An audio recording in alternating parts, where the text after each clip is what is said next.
Good morning. This is Jim Whitehead of All Power Group and Phoenix Animal. Today, and this is kind of creepy, but we've got a big hurricane heading toward us. And I admit, it's very, very scary to me. So if I don't see myself, please understand. And what I'll be doing, hopefully, after when we get through this, going through all my backup and power issues and damage. And it's not where you go, this is a great story or whatever, but the point is it's always good. And when you watch something that's very practical, you might say, well, you know, if we get another hurricane, I'm going to do this instead of that. Now, in the theme with my wonderful animals, it was very appropriate to say, let's do a live on animals and how they react to hurricanes. And, you know, I know it's scary. I'm sorry. I just don't feel myself. I'm usually in a pretty good mood, but today I'm not. Just to give you some time frame, the storm is going to start really coming in later this afternoon, evening. And at least right now, I'm down in Naples. It you know, with all the models, it appears it's going to go in the area, the main catastrophic eye is going in the area of Tampa, St. Pete, in that range. And we don't wish it on anybody, but certainly we would be much more worried if it's like, yep, Naples is the target. But anyway, let's get going here. Okay, animals have evolved to respond to various environmental changes, including hurricanes. Their instincts and adaptations help them survive these extreme events. So we're going to talk about how some of these animals handle and take care of the being safe in a hurricane. And the reality of, and you know, I talk a lot how much I love every animal, and you get into where, and I've said this many times, animals are very smart. They have actually better senses than we do.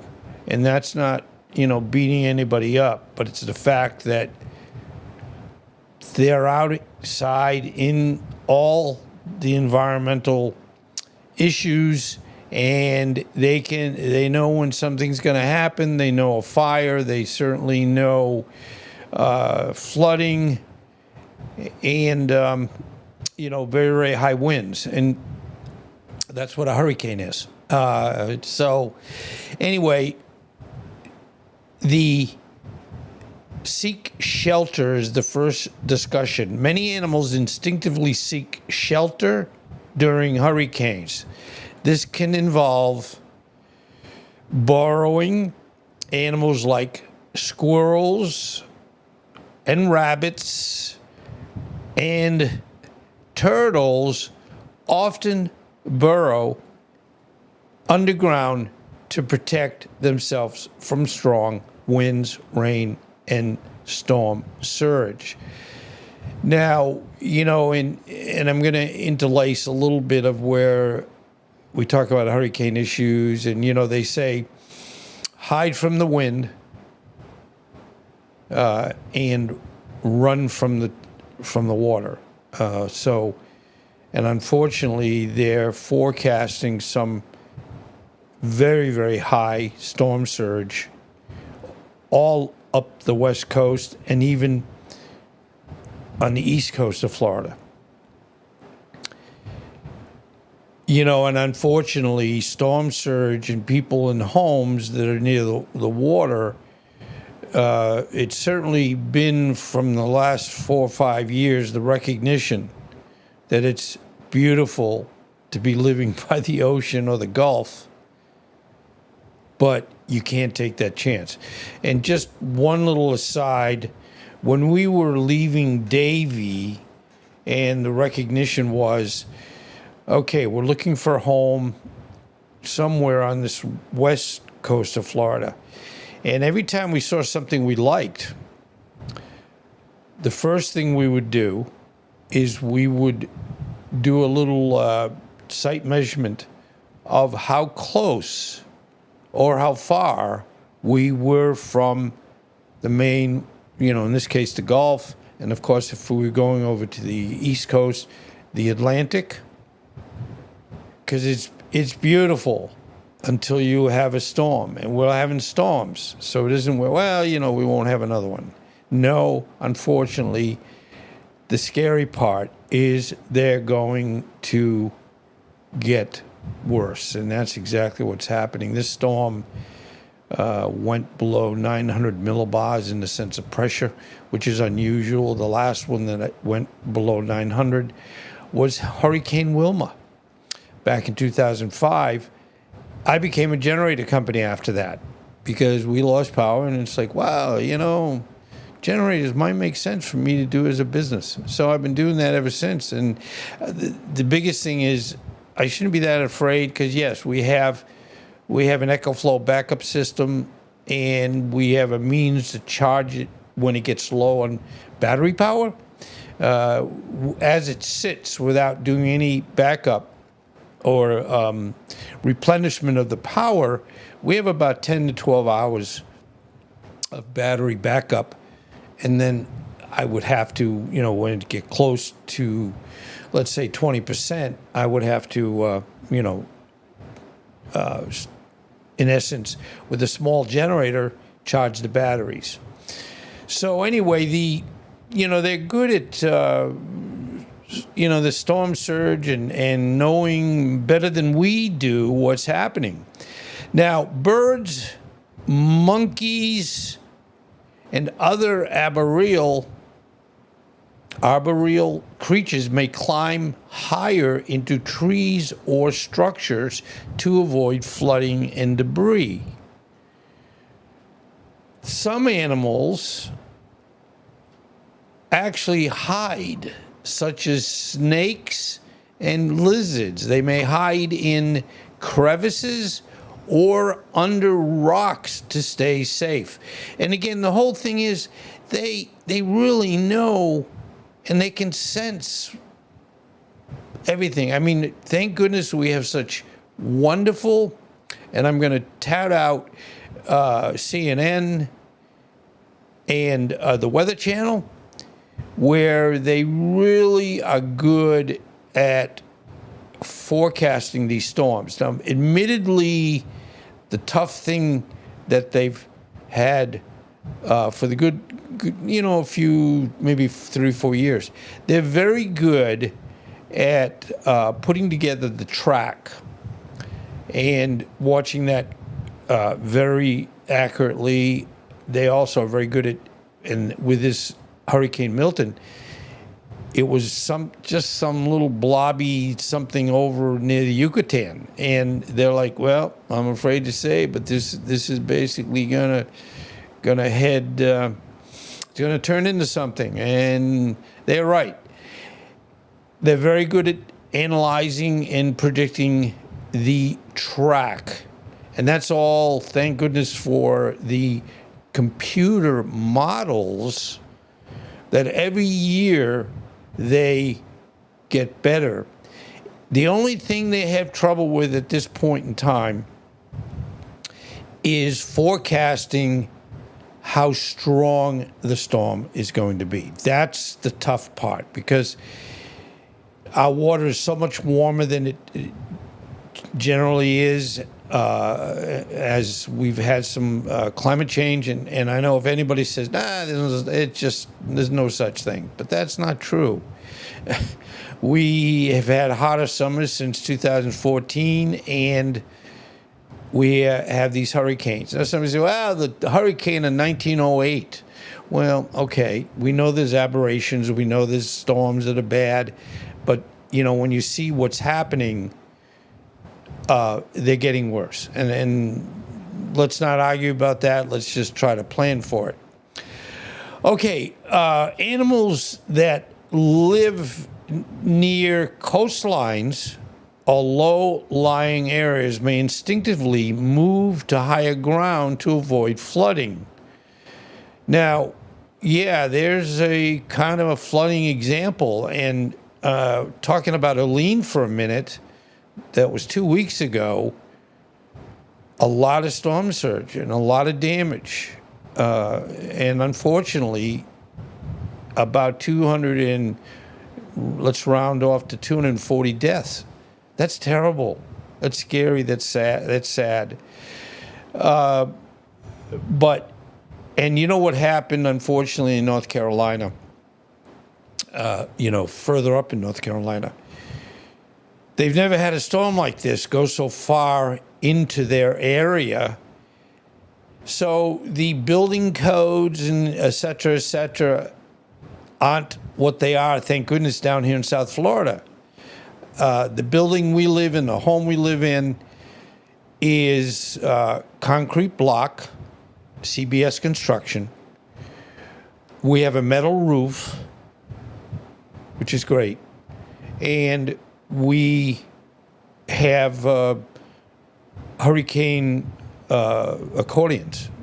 Now, we bought the home like that, but we bought it on purpose that way. We didn't just say, oh, nah, I don't care about panels. I don't care about a metal roof. No, this is what is making it a little bit better. This can include migrating, the folks with flooding, migrating inland or seeking refuge on hills or elevated areas. One lady I was seeing on the news that she was near some water, and luckily, because her home was much higher up on kind of like a little hill, they were okay. But their neighbors that were below them, their homes floated away. And I just can't tell you how terrible I feel. And I know somebody'd say, come on, Jim, you shouldn't be so worried when you have so many positive things going for you. But we're all in this together. People that get hurt indirectly hurt everybody. And I've always felt that way. I know a lot of folks say, everybody for themselves, but the bottom line is that's just not the way it is. Okay, many animals are not adapted to swimming or being submerged in water. They will actively avoid bodies of water during hurricanes to reduce their risk of drowning. Now, and again, sorry for the little interjection, but it's hard to do a hurricane discussion for animals and not have it relate to us. I saw some, God bless these elderly folks, that 2 years ago, I think it was Ian, but I'm not sure what storm it is on the West Coast, because we were over on the East Coast at that time.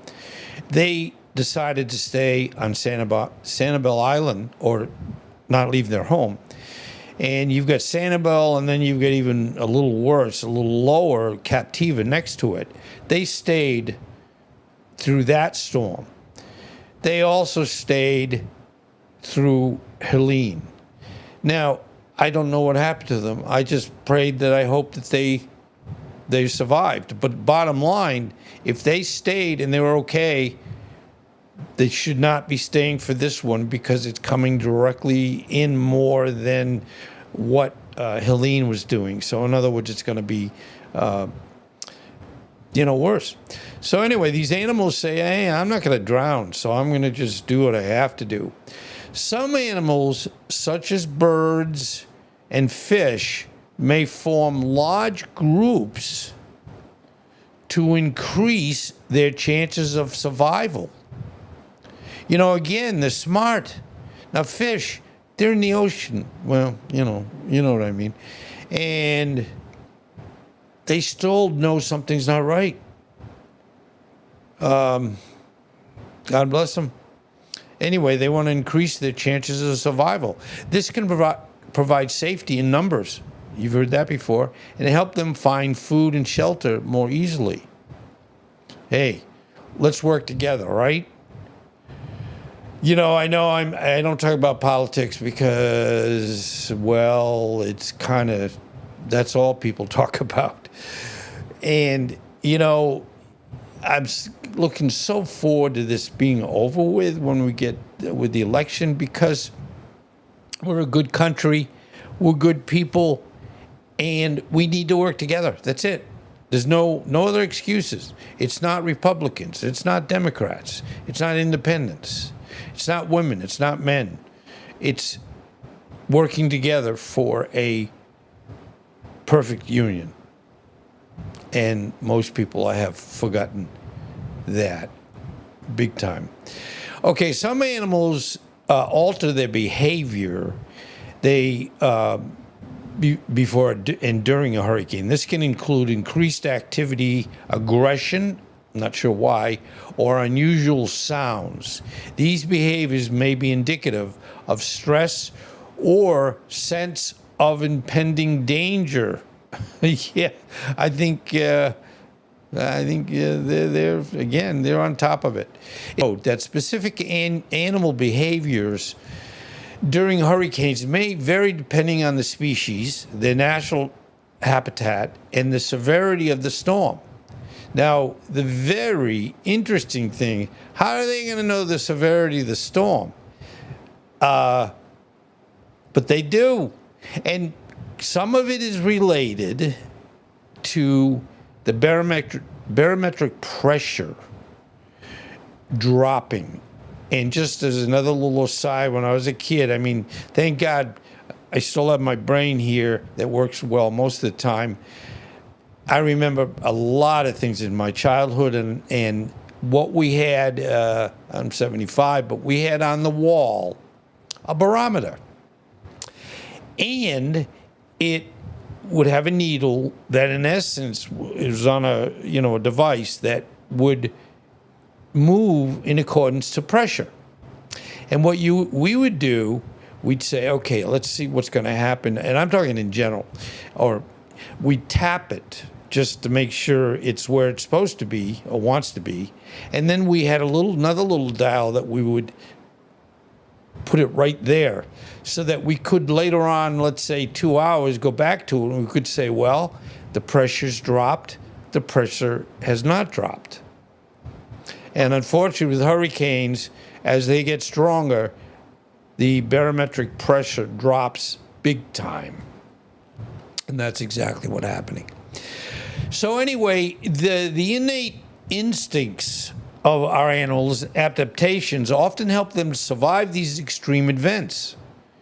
So, we pray every day. And yes, you want to survive, and we do sit and think about ourselves a little bit more than we might think of our neighbors. But that's only, thinking of yourself, thinking of your neighbors. It's very, very close. It's not like, whoa, I don't care. Who cares? As long as I'm okay. That is not how I look at things. I just never have. So anyway, I will be updating you on the storm. My other track, I guess you might say, is how terrible our electrical system is. And I've already done a couple short and long related to Helene, and it's embarrassingly bad. And yes, I'm a generator guy.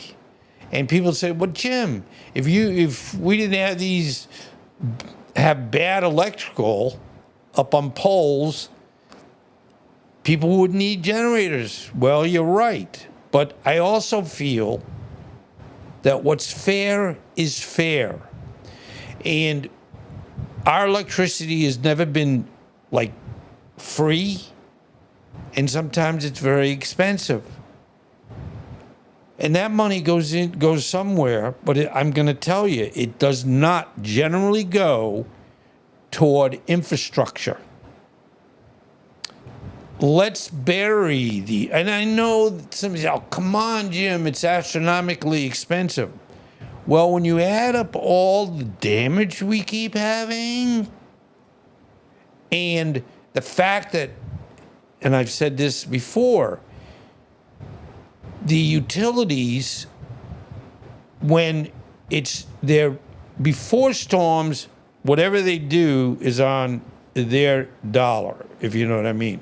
But if basically they go, well, I'm not gonna, that tree's gonna probably take that pole down, if the tree falls down, but it hasn't yet. So then we have the hurricane, and the tree falls down on the pole. Like, I know that was going to happen. But here's where the problem is. Any damage after the storm, basically, we pay for. You know, the public service for, in case of Florida, you know, FPL will put in okay, we spent, because we brought people from all over the country. In fact, I heard yesterday that there are even some, and thank you, you know, I'm not beating up the workers at all, that we have some linemen that have come from California. So it's quite a drive just to get here, or a trip, I should say. But they're here to help us. So anyway, more news to follow, and this discussion, and we pray for all the animals. We pray for all our people. And it's kind of like a crusade of one person saying, this isn't acceptable. So thank you. And again, this whole thing makes me feel better because you're talking about something, and, you know, it just thinking about it doesn't really do any good. Talking about it kind of brings it out and makes you feel a little bit better. But anyway, if you're in the affected areas, God bless. Those that are still in the Helene affected areas, God bless. And those that are smart enough not to be in Florida, East Coast, West Coast, pretty smart, and God bless. So anyway, thank you and take care. I really appreciate it.